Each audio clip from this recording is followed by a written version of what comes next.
जय हिंद। स्वागत है आपका एक महत्वपूर्ण वीडियो में। इंडियन वेटरनरी ऑर्गेनाइजेशन एक संगठन है पूर्व सैनिकों का, और इसकी मीटिंग झांसी के अंदर हुई थी। झांसी के मिलिट्री हॉस्पिटल के कमांडेंट से उनका इंटरेक्शन हुआ और वहां पर उनके द्वारा कुछ मुद्दे उठाए गए।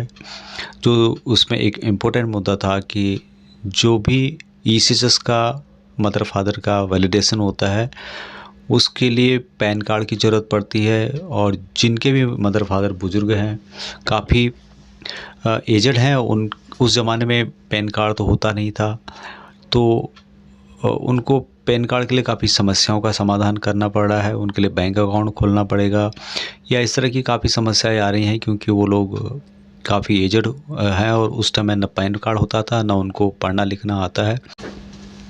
तो इंडियन वेटरनरी ऑर्गेनाइजेशन के द्वारा यहाँ मुद्दा झांसी मिलिट्री हॉस्पिटल के कमांडेंट हैं उनके समक्ष उठाया गया, और उम्मीद है कि इसका कोई सॉल्यूशन निकलेगा, क्योंकि उन्होंने भी इस मुद्दे को सुनने के बाद कहा कि हाँ, यहाँ मुद्दे को हम आगे फॉरवर्ड करते हैं, और उम्मीद है कि इस तरह की जो भी ईसीएचएस के द्वारा अपडेट दी गई है इसमें कुछ रियायत मिलेगी, और भविष्य में आपको जो भी पूर्व सैनिकों के मदर फादर हैं जो एजड हैं उनका जो हर साल का वैलिडेशन होता है उस पर अंकुश लगेगी या उसमें कुछ बदलाव नज़र आएगा।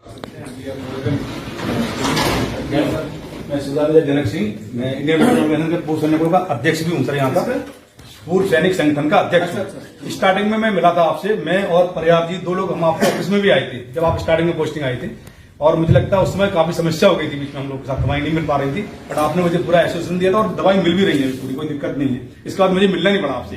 फर्स्ट टाइम में ही मिला था आपको, या तो मैंने जनक आप आए थे मेरे साथ एक और लोग थे, प्रयाग जी थे, प्रयाग और मैं दोनों, ये बाद में मिले होंगे, हम दोनों एक साथ मिले थे स्टार्टिंग में सर आपसे। तो अभी मुझे लगता है पूरी प्रॉब्लम सॉल्व हो गई है।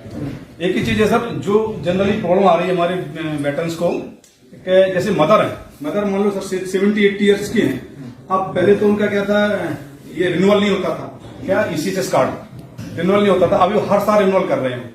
तो रिन्यूअल करने के लिए भी एक इनका कारण था कि चलो इनकम सर्टिफिकेट लेके कर देते थे। अब बोलते आप पैन कार्ड लाइए, तो it is not possible sir. 80 साल के उनका अकाउंट ही नहीं खुला, मेरा अंगूठा छाप है, और वो आके अपना अकाउंट खुलवाएं और फिर पैन कार्ड लेके आए, फिर उनको फॉर्म 26A दिखाएं, देन रिन्यू करेंगे सर। ये बहुत बड़ा प्रॉब्लम है। हाँ, ये जबकि प्रॉब्लम जो मैंने समझी वो आपको बता देता हूँ जी, तो बताइए वो सही है कि नहीं। जी, जो पेरेंट्स थे उनका ईसीएचएस का जो डिपेंडेंट कार्ड है वो हर साल रिन्यू हो रहा है। रिन्यू हो रहा है एक, हाँ, एक। अच्छा। और दूसरा सर एक और रिन्यू हो रहा कोई बात नहीं, बट उसके लिए इनको ये फॉर्म 26A मांग रहे हैं सर। हो रहा नहीं मतलब करवाना पड़ रहा है, करवाना पड़ रहा है।